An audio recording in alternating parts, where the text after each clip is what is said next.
How many times have you been told to revise or that your homework is revision? And you go home, you get your books out, your paper, your pens, your laptop, sit down and think, but what do I actually do?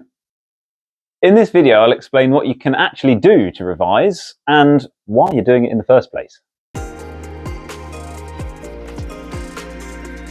I'm Nathan, a physics tutor and co-founder here at Wavelength Tuition. I'm a fully qualified teacher with a Master's in Education, a GCSE examiner, and have over a decade of experience teaching and tutoring.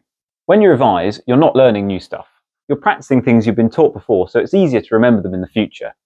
This is because around 10 minutes after first learning something, your memory of it starts to fade until you practice it again. And each time you recall it, you'll be able to remember it for longer. This is called Ebbinghouse's forgetting curve, and it's why you can remember how to tie your shoes, but not what you had for breakfast last Thursday.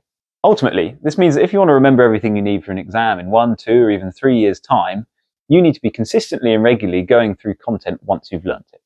Otherwise, you'll forget it. Now, this doesn't need to be for long, and you can get a really efficient revision session done in as little as 15 minutes. My favourite tactic is to make a mind map or knowledge organiser. Get a big piece of paper and start by writing down everything you can remember about a particular topic. Add pictures, use colours, make it your own.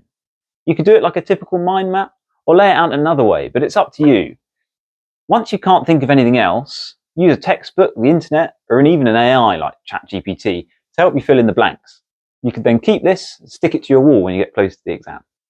Another popular tactic is revision cards. They're best when you have to remember discrete bits of information like equations or vocab, and the classic way of using these is just to test yourself.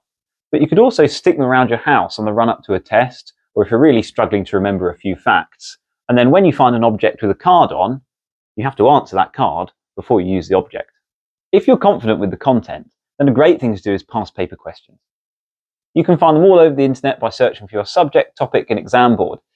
When you answer these, it's important to mark them as harshly as possible, as then you get into exactly what the examiners will be looking for when they mark them. Mark schemes aren't always fair, and quite often they don't make sense, but it's important to stick to them as it will help you see the patterns that are specific to your exam board. Another idea, if you want to be a bit more creative, would be to record yourself. You could make a mini podcast to talk about a topic, or even turn it into a song or rap.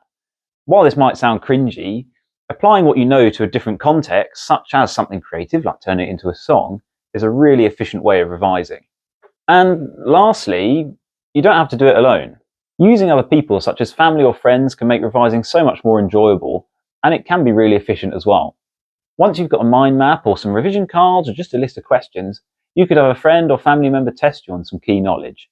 Or if you're trying to get a whole topic under your belt, you could even try to teach it to someone. This is a particularly good strategy if you've got loads of things to revise for and you're tired of sitting down at your desk all day. Remember that finding the tactic that works for you involves a lot of trial and error. Some of them you'll like, some of them you'll hate. And different subjects might need different techniques. Don't be scared to try out new things and see how they work for you.